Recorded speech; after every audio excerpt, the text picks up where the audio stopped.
For singers, there are very few things that movement won't make better.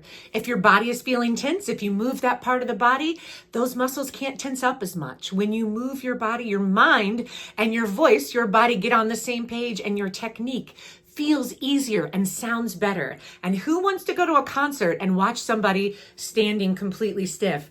None of us. Movement also makes you look better on stage. So I'm going to give you a behind the scenes look at one of our recent expert workshops in our Vocal Pro membership.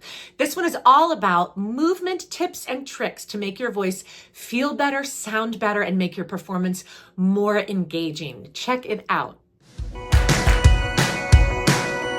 This is then how we can use movement to help lock in more effective technique. So sliding intervals, I utilize them all the time. So that's like a what I love to do for that, I put the vocal trombone is genuinely, because the voice doesn't move up and down. I have somebody take their hand and they're going to slide it out like a trombone. The other thing that works for that is the slide whistle. If anybody knows what that is, that's the old school toys that go woo. Same thing. I like the trombone or the slide whistle. I use the trombone probably more because it's this genuine brass instrument, right? It's not going to move up or down. You can move it, but you have to move the whole thing. So the actual trombone itself, it just slides out and that's it. Straight line in front of you. And it takes away that tendency for the brain to be like down, up, down, which is not real.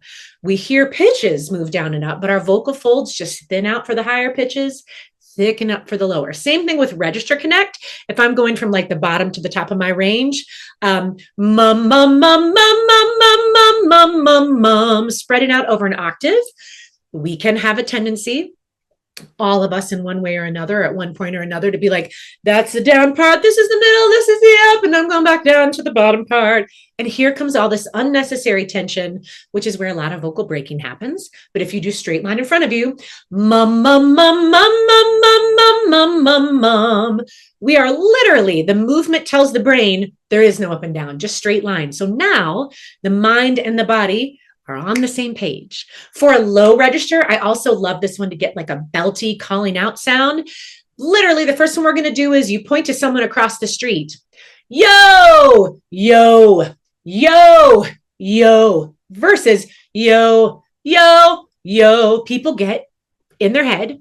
You start to squeeze here. You start to think about, wait, am I doing this right? You start to try and manipulate. You put that hand out and go, hey, yo, yo, yo. It is so much easier. Against the wall, we're going to pretend my wall has loads of stuff here, but say there's a wall behind me. I'm going to stand against the wall.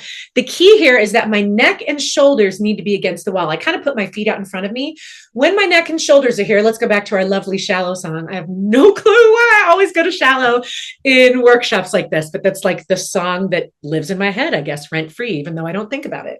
But when I come up for a song, that's the one that comes here. So it's good for this example because she does some big jumps and people like to do the tell me something, girl. Are you tired? Tuck, tuck, tuck, triple chins. I'm off the, hear all that strain. When I lean against the wall with my shoulders and my head, and this is against it, tell me something, girl, aren't you tired? I'm off the up and down goes away. And again, it makes things feel better and sound better. And then I'm going to go back to the straight line. I'm telling you guys, straight line for my money is like, it works for so much because we're thinking straight line in front of us for the sound. The vocal folds don't move up and down. We are always communicating to someone in front of us, right? Not just to ourselves. Breath needs to kind of move forward to fuel the sound. A phrase should have movement and go somewhere. Dynamics ideally should be going somewhere. It just helps in so many ways. So instead of going ba ba ba ba ba ba ba ba ba ba, it really helps. For upper register, let's say we're doing a sliding third exercise. It's a basic one, but it's one I love. Ooh. 3 movement tips for you that are so good, you guys. Hand on the jaw. You're going to put your thumb where your jaw hinges with your hand up. As you sing higher in pitch, you're just going to drop your hand down to tabletop. So it looks and sounds like this. Ooh, ooh, again, when I drop my hand down, so number one, my brain doesn't think up, it's going to go along with the body. So that desire to pull up that we have goes away. Now my mind and body are on the same page. I'm thinking how my voice actually works. I'm moving how my voice actually works.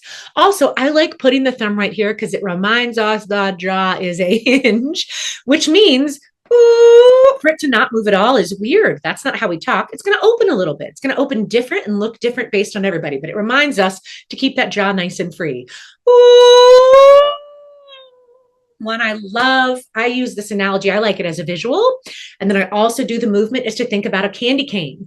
So as I'm going higher in pitch, here's where the sound's created. I want to think about the sound coming up, then it's going to hook up like a candy cane and then come out. And you can do that with your hand. How is it too long?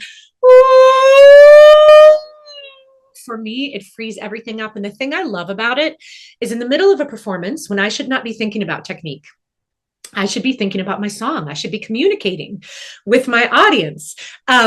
It's really hard to think like, okay, now lift the soft palate and for this high note, Amber.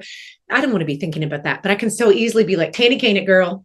And I'm good. So I love the candy cane. Then the tippy bird, that's those old plastic toys that I don't know what they do other than, they're humorous to watch. Those plastic birds that are head heavy and they literally just tip forward into the water and come back and tip forward into the water and come back. So as we sing higher, we are going to, I'm sorry, guys, I'm just checking to make sure one of my kids is not lit on fire and they're not. So as we tip forward, we're going to tip forward as we sing higher. Ooh, ooh. It feels so good. I also love that tip forward because I can feel a little bit of resonance with that.